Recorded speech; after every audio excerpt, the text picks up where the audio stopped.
Serial நடித்து கொண்டிருந்த ஒரு நடிகை இப்போ வந்து தற்கொலை முயற்சி பண்ணியிருக்காங்க அப்படின்ற செய்திகள் வெளியாகி இருக்குது. கயல் சீரியலில் சைத்ரா ரெட்டி முக்கிய ரோல் நடிச்சிட்ருக்காங்க. அதே போல் தான் வந்து பார்த்திங்கன்னா சஞ்சீவ் அவர்களும் நடிச்சு வந்துட்டுருக்காரு. இந்த சூழ்நிலையில் இப்போ என்ன இருக்குது அப்படின்னு வந்து பார்க்கும் பொழுது, அந்த சீரியல் நடித்து வரக்கூடிய அமுதா அப்படின்ற ஒரு ஆக்டர்ஸ் ஃபினாயிலில் வீட்டில் இருக்கிறத எடுத்து குடிச்சிருக்கிறாங்களாம். அவருக்கும் அவங்க கணவருக்கும் இடையே கடந்த பல நாட்களாக பிரச்சனை இருந்ததாக சொல்லப்படுது. இதனால் மனம் உடைந்து போய் அந்த மாதிரி பண்ணியிருக்காங்க.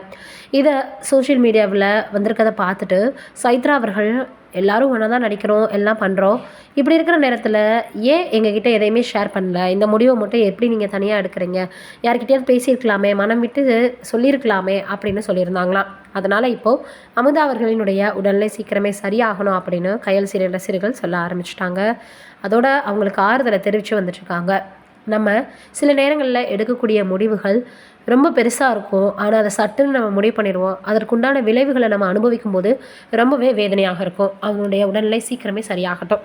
இது ஒரு பக்கம் இருக்க, அடுத்ததாக நடிகர் ஸ்ரீ இவரை பற்றி பல விஷயங்கள் கடந்த 2-3 வாரங்களாகவே எல்லோருமே பேசி வந்துட்டு இருந்தோம். மனநிலை பாதிக்கப்பட்டிருக்காரு.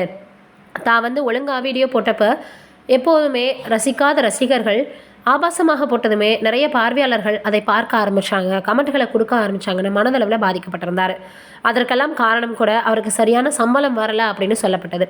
கனாக்கானம் காலங்கள் மூலமாக வெளிவந்த நிறைய பேரில் ஒரு ஹீரோவாக அறிமுகமானவர் இவர் தான். எத்தனையோ பேர் சைடு ரோலு, கேரக்டரு, காமெடின்னு நடிச்சிருக்கிறாங்க. ஆனால் தமிழ் சினிமாவில் நல்ல ஒரு ரவுண்டு வருவார் அப்படின்னு எதிர்பார்க்கப்பட்ட நடிகர் தான் ஸ்ரீ. அதற்கப்புறமாக இவர் கேரளாவில் இருக்கார், அங்கே இருக்கார், இங்கே இருக்கார் அப்படின்னு நிறைய பேர் சொன்னாங்க. அவங்களுடைய தோழி, நண்பர்கள் எல்லாருமே வந்து பார்த்திங்கன்னா அவர் என்ன பண்ணிகிட்ருக்காரு, என்ன செய்கிறாரு அப்படின்னு சொல்லியிருந்தாங்க. உரிய சிகிச்சை கொடுக்கப்படும், அவரை கண்டுபிடிச்சி கொடுங்கன்னு கூட சொல்லியிருந்தாங்க. இந்த சூழ்நிலையில் லோகேஷ் அவர்கள் என்னுடைய ஹீரோ எப்போவுமே ஹீரோவாக இருக்கணும், கண்டிப்பாக அவரை சீக்கிரம் கண்டுபிடிச்சி மருத்துவமனையில் அனுமதித்து உரிய சிகிச்சை கொடுத்து அவரை மீட்டு கொண்டு வருவேன் அப்படின்னு சொல்லியிருந்தார். அதே மாதிரி தான் இப்போ வந்து பார்த்திங்கன்னா அவர் மருத்துவமனையில் அனுமதிக்கப்பட்டிருக்காருன்னு சொல்லிட்டு அவருடைய சமூக வலைதள பக்கங்கள் எல்லாத்தையுமே வந்து பார்த்திங்கன்னா ஸ்டாப் பண்ணி வச்சுருந்தாங்க. எதுலேயுமே எந்த விதமான வீடியோக்கள் போடாத மாதிரி வச்சுருந்தாங்க.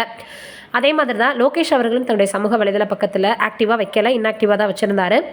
இதை பற்றி கேட்டபொழுது கூட சமீபத்தில் சொல்லியிருக்கிறாரு, சீக்கிரமே அவர் சரியாகி வரணும். சில நேரங்களில் சில விஷயங்கள் நம்மளுக்கு ரொம்பவே வந்து எதிர்மறையான விளைவுகளை ஏற்படுத்தும். அதனால தான் நான் சமூக வலைதளத்தில் இன்ஆக்டிவில் வச்சுருக்கேன் அப்படின்னு சொல்லியிருக்கிறாரு. இவர் கூட ஒரு முறை போய் ஸ்ரீயை பார்த்துருக்கலாமோன்னு எல்லோரும் சொல்லி வராங்க. எது எப்படியா இருந்தாலும் அவருடைய உடல்நிலையும் சரி, மனநிலையும் சரியாகி நல்ல விதமாக மறுபடியும் அவர் தமிழ் சினிமாவில் காலடி எடுத்து வைக்கணும்னு நம்மளுடைய சார்பாக அவருக்கு ஆறுதலையும் வாழ்த்துக்களையும் தெரிவிச்சுக்கலாம். நீங்கள் என்ன நினைக்கிறீங்க இதை பற்றி அப்படின்றத மறக்காமல் கீழே இருக்கக்கூடிய கமெண்ட்டில் சொல்லுங்கள்.